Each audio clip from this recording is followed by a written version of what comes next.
안녕하십니까. 크리스천 투데이 TV의 송경호 부국장입니다. 최근 경찰이 빛과 진리 교회를 압수수색했는데요. 이것이 과연 적절했는가에 대해 의문이 제기되고 있습니다. 이 교회는 최근 제자훈련 시 가혹행위 여부가 문제가 되고 있는데요. 해당 사건을 수사 중인 동대문 경찰서는 지난 12일 오전 8시 30분부터 4시간여 동안 빛과 진리 교회 사무실과 숙소 등 관련 시설 10곳을 압수수색해 관계자 PC와 휴대전화, 리더십 훈련 관련 자료 등을 확보했습니다. 그러나 초동 수사나 임의 제출 형식 등을 거치지 않은 채 곧바로 종교시설에 대해 압수수색을 실시한 것에 대해서는 다소 의아하다는 이야기도 나오고 있습니다. 교회나 성당, 학교 등은 특수한 경우를 제외하고는 공권력이 출입하지 않는 것이 불문율이기 때문입니다.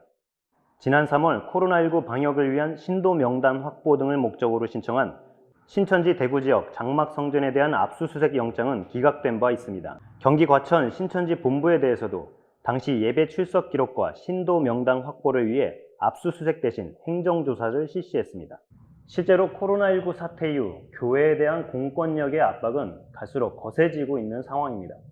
서울, 경기 등 지자체에서는 집회금지 행정명령을 내리거나 주일 예배 도중 공무원들이 예배당에 들이닥치는 일들이 일어나고 있습니다. 이러한 가운데 교회 예배당에 대한 압수수색까지 실시되면서 빛과 진리 교회 내 가혹행위에 대한 진실 여부와는 별개로 교회 압수수색이 일반화되지 않을지 우려가 나오고 있습니다. 이에 대해 빛과 진리 교회 한 관계자는 경찰은 목사 사택 압수수색 과정에서 1급 장애인인 사모의 서재까지 뒤졌고 사모가 거실에서 아주 힘들게 버티는 어려운 상황이 있었다며 주보 몇 장이 끼워져 있는 성경책까지 가져갔더라고 말했습니다. 김명진 목사도 18일 평양노회 회의석상에서 이는 기독교 역사상 초유의 일이라 생각한다. 또 담임 목사 등 관련 인물에 대해 출국 금지 명령은 사실관계를 잘 모르는 사람들이 볼 때 오해의 소지를 만들었다며 이 같은 저들의 행태에 저희 교회가 공경에 처했을 뿐 아니라 이것이 교계에 대한 탄압으로 확대되지 않을까 심히 우려된다고 말했습니다. 이번에 평양노회에서 빛과 진리교회 사건 조사위원회 위원장을 맡게 된 강재식 목사도 이렇게 교회에 쉽게 들어온 것은 유신시대에도 없던 일이라며 사전에 노회나 총회에 한 번쯤 협조를 구했다면 좋았을 것이라고 유감을 표했습니다.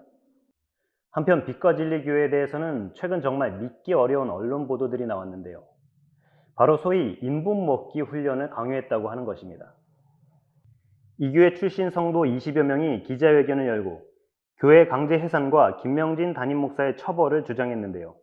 이들은 교회 측이 리더십을 기르는 훈련이라며 자신의 인분 먹기 외에도 돌아가면서 매 맞기, 불가마에서 견디기, 공동묘지에서 기도하며 담력 기르기 등 엽기적 행위를 요구했다고 폭로했습니다.